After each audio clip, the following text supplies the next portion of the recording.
All right, so things have gotten so bad in America. I mean, as far as so when we have this income inequality, that's the biggest income inequality since I used to say the Gilded Age. And let's remember what the Gilded Age means, right? So Gilded Age means that everything looks okay on the surface because there's like this sprinkling of gold dust on the top, but underneath it's hiding underneath the rot, right? So that's the Gilded Age, and we're living in another Gilded Age right now, right? So there's a rot in this country where half the people in this country are poor or low income. 63% can't afford $1,000 emergency. 50% of all wage earners earn $30,000 or less in the richest country in the world. Half of all wage earners earn $30,000 or less in the richest country in the world, and 29 million people still don't have health care in America, richest country in the world. So, and we're paying twice as much as the rest of the world.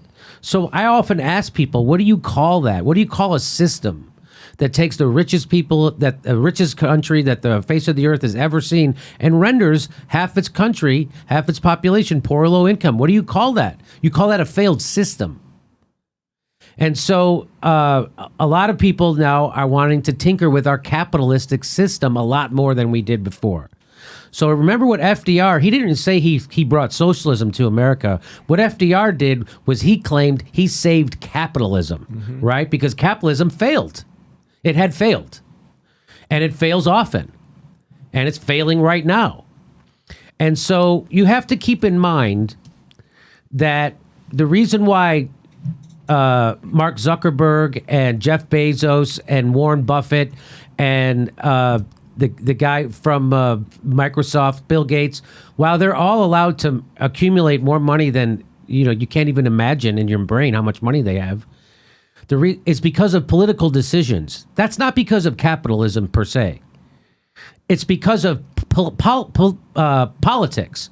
Politicians have legislated that Jeff Bezos and Amazon doesn't have to pay any taxes. They just legislated in Seattle. They had a tax on the biggest, wealthiest corporations, and they were going to give some of that tax money to help their homeless people. Well, Bezos and Amazon came in and got rid of that law. So these are choices that politicians make.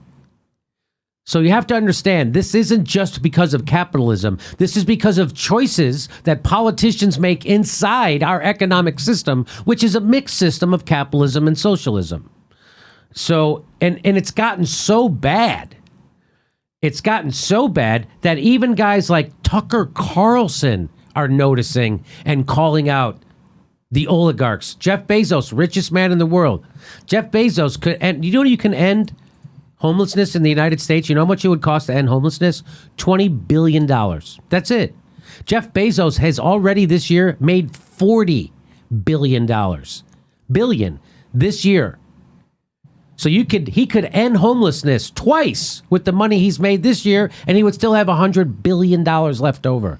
And he doesn't do it. Why? Because guys like Jeff Bezos are narcissistic megalomaniacs. And that's what happened. The studies are out there. The more money you make, the less of a human being you become. You can't even pick up other people's emotional cues. And you have way less empathy and sympathy for other people. But let's watch Tucker Carlson, and then we'll talk about it. The founder of Amazon is worth about $150 billion. That's enough to make him the richest man in the world by far, and possibly the richest human being in all of human history. It's certainly enough to pay his employees well, but he doesn't. A huge number of Amazon workers are so poorly paid, they qualify for federal welfare benefits. According to data from the nonprofit group New Food Economy, nearly 1 in 3 Amazon employees in Arizona, for example, was on food stamps last year. Jeff Bezos isn't paying his workers enough to eat, so you made up the difference with your tax dollars. Next time you see Jeff Bezos, make certain that he says thank you. What about the Walton family? They founded Walmart. Collectively, they're worth about $175 billion. That's more than the entire gross domestic product of Qatar, the oil-rich Gulf state. The Waltons could certainly afford to be generous with their workers. Instead, they count on you to take up the slack. In 2013, taxpayers sent more than $6 billion to Walmart's employees for food stamps, Medicaid, and housing assistance. And if you think that's remarkable, meet Travis Kalanick. He's the youthful founder of Uber. His personal fortune is close to $5 billion. His drivers, by contrast, often make less than minimum wage. One recent study found that many Uber drivers lose money working for the company. That's not a sustainable business model. The only So I want to stop it there. That's what I keep thinking. Like, these aren't sustainable business models. You know, like, so when Walmart comes into a city, hollows out all their brick and mortar stores because they undercut their prices and they pay shit wages and they give no benefits. How long can you sustain that without, well, we're not sustaining it, right? So 30 million people don't have health care. Do you know that 43% of homeless people actually have a job in America? Did you know that?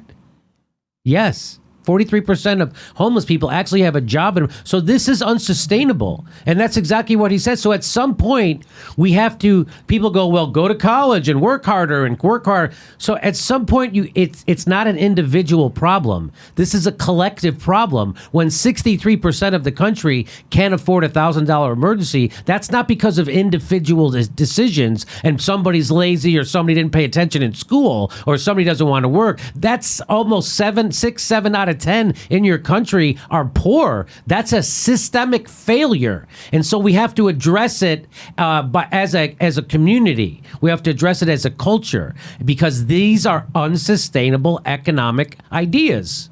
So let's finish this and then we'll throw it to our panel. The reason it continues is because of your generosity, because you're paying the welfare benefits for Uber's impoverished drivers. So socialism, they're always socialism. When are you going to run out of other people's money? Except the capitalists are the one who are using socialism more than anybody to subsidize their workforce. That's the irony here. Child billionaires like Travis get to keep buying bigger houses and more airplanes. He's someone else who owes you a thank you note. If you can think of a less fair system than this, send us an email. We'd love to hear about it. This system is indefensible. And yet, almost nobody ever complains about it. How come? Well, conservatives like us... I'll tell you why. I'll tell you why nobody ever complains about it. Is because the people who are supposed to be complaining about it are being paid by the people who they're supposed to be complaining about. That's why they don't complain about it. Do you know why Chuck Todd doesn't scream about the military-industrial complex? Because Lockheed Martin sponsors his goddamn show. That's why. Do you know why most people don't scream about Amazon? Because he sponsors them. That's why. Because he owns the Washington Post. Because he's got politicians in his back pocket. Because he's got the CIA in his back pocket. That's why. Because it happened a while ago in 1996 with the Telecommunications Act. The reporters used to report on the corporations and the politicians and when they became criminal. Well, it turns out they're criminals most of the time. And they just decided, hey, we'll buy the news people. And then they're not going to report. And that's exactly what happened. They're owned by the people they're supposed to be investigating. And so that's a big problem. So, by the way, here's John Stossel. John Stossel says, this is not a scam. This is capitalism. It creates wealth for everyone. How could that, like, just, blah, blah, blah, blah. He's just sticking his fingers in his ears and he's putting his hands over his eyes. And he just laid out for you how the people who work for that company are on assistance. And how the people at Uber make less than the minimum wage and are also on assistance. Meanwhile, the people who run those companies are the richest people that history have ever known. Do you see how this isn't sustainable? Do you see how you're supposed to have a government that comes in and puts rules and regulations? By the way, there's no such thing as a free market. We believe in free markets. There are no such thing as free markets. Markets are invented by guys who have shit to sell, and they create markets, rules that protect them. That's what a fucking free market is. Now I got to throw it to my panel. Let me throw it to my panel. What do you guys have to say?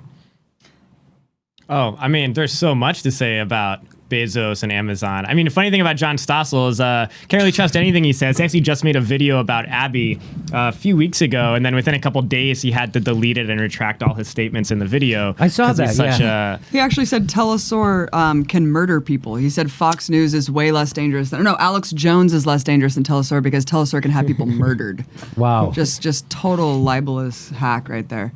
But go on. I mean, talk about, because the end of the Tucker Carlson clip is where he's saying, this is not pure capitalism. He goes into that whole "this is not pure capitalism" thing. Well, it's funny. I mean, Jeff Bezos describes himself as a free market libertarian, so it's like interesting that that's what Tucker's saying we need to get back to. But of course, Bezos is for that too, because that's how he made all his money with the market. It's but interesting. It's not free. But again, it's not free markets. He rigs the market. That's why he doesn't have to pay taxes, and all the other brick and mortar places do, and he has an unfair advantage. Go ahead. Well, yeah. I mean, isn't capitalism just about expansion and growing? I mean, and not being stagnant. And so, would they just want to reverse the clock back to where the big monopolies don't exist, and then it's just going to be a bunch of disparate small and medium-sized businesses that just never expand or grow, and they're just like content in their little no making profits at any time? I mean, the whole nature of it is to grow and expand. So they're just about turning the clock back a little bit so they could become the next Jeff Bezos, who, by the way, the amount of money that he has right now, if you were making $15 an hour and working full time, to make the amount of money that he has right now, you'd have to work for 4,000 years straight to get that. So, he's like in 20 minutes, he's making what one of his workers makes in an entire year. Yeah, absolutely. So, well, I think that I agree with Stossel here. This is not a scam. This is the inevitability of the capitalist system. This is literally what it turns into. Everyone says, oh, under communism, it's just the government controlling everything. It's like, well, under fucking capitalism, it's just Amazon. I just went to Whole Foods. Amazon Prime shit everywhere. I'm like, okay, so they own Whole Foods. They own the CIA, Washington Post. I mean, what? I just don't understand. Pretty soon we're going to have Amazon water. You want water? You have to get it from Amazon. Yeah. So it's. Go ahead. I'm sorry. No, I was just going to say also that someone went undercover, and this keeps happening every year. Someone will go undercover with the Amazon warehouses, and the way that their warehouses are created is astounding. I mean, you're talking about the size of multiple football fields. These people are running around maybe over 12 miles every single day. They can't take bathroom breaks. There's a robot that basically registers every time that they package something or take something off the shelf, and it's literally like seconds. If you waste seconds, you will get docked. And if you get docked enough, you get penalized and you essentially get fired. So unless you are literally not going to the bathroom and running full speed through these warehouses, you won't even get rewarded with the below minimum wage probably that he's paying. It's unbelievable. And Bezos isn't working, by the way. He's not making, every 20 minutes what one of his workers makes a year. He just owns it. I mean, that's why he's making his money. He just owns the thing. Yeah. He's not showing up at the office and like busting stuff out. He's in the Galapagos Island eating the iguanas there and on his yachts. Oh, so he looks like evil. He just looks so evil. He looks exactly like Dr. Evil. When we're talking about Amazon employees, they're us. Mm-hmm. They're men and women. There are people who are working in these fulfillment centers, which can be more creepy, but they have kids, they have family members, they have health issues, and it's criminal what we allow Amazon to do. We allow Walmart to do it, Amazon to do it, and it's just, isn't it amazing that it's Tucker Carlson screaming about it? It's not Rachel Maddow, it's not Chris Hayes, it's not Lawrence, the fake tough guy on TV O'Donnell. Guess who it is? It's this guy who people think is the worst guy in the world. They say he's a mouthpiece for white nationalists and all the. Well, why is it someone else saying the things he's saying? Why is it Tucker Carlson who's actually sticking up for the middle class here? Although he does blame the left, he comes to a wrong conclusion about how this got there. This is about the corporate capture of our government. That's what this is all about. This is that we don't live in a democracy. This is about we live in an oligarchy, and they make the rules for themselves. And this idea that, we get to vote. So we again, if voting made a difference, they wouldn't let us do it. So that this is where we are. And so to me, that's the bigger question. Why is it places like, we've done plenty of stuff about Jeff Bezos on this show. We got rid of our Amazon link. We don't want to participate in that. And if other people do, I think the answer to Amazon isn't personal action like that. I don't think that ever is going to make a difference, because half the country, there's more people that have Amazon Prime that have a landline in the United States. Did you know that? Wow. Did you know that 50% of all internet purchases in the United States go through Amazon? Wow. So it's not, you can't fight them. What we have to do is get our government to regulate them correctly and break them up and do what you're supposed to do. That's the way we fight back on Amazon, right? And so we have strong unions, and we're supposed to have elected political leaders who make it easier to join unions, not harder. Barack Obama didn't do that. We don't have card check. See, these are choices. Do you understand why workers don't have more of the profits of Amazon? Because of political decisions made at the top of government by Barack Obama, who didn't give card check to unions. So now they don't have it. So now it's harder to unionize. So now guys like Jeff Bezos have $150 billion and his workers are on relief. So do you see why political decisions are the ones that make all this happen? It's not necessarily capitalism. It's the way you run your capitalism. And this is the way we've decided to run our capitalism. Let the guys who are supposed to be regulated by it are the ones who are running our government. Thanks for watching. Please make sure you're subscribed. Even if you think you are, you're probably not. It only takes a second to check, and then you have to ring that bell so they send you a notification when we drop a new video. Otherwise, they won't tell you when we drop new videos. And if you like our show, please help support it. Become a patron. We give you hours of bonus material every week, and we give a live stream. We do a live stream every Saturday at 2 p.m. Pacific time when you could ask us questions, and we answer them back. Thanks for your support.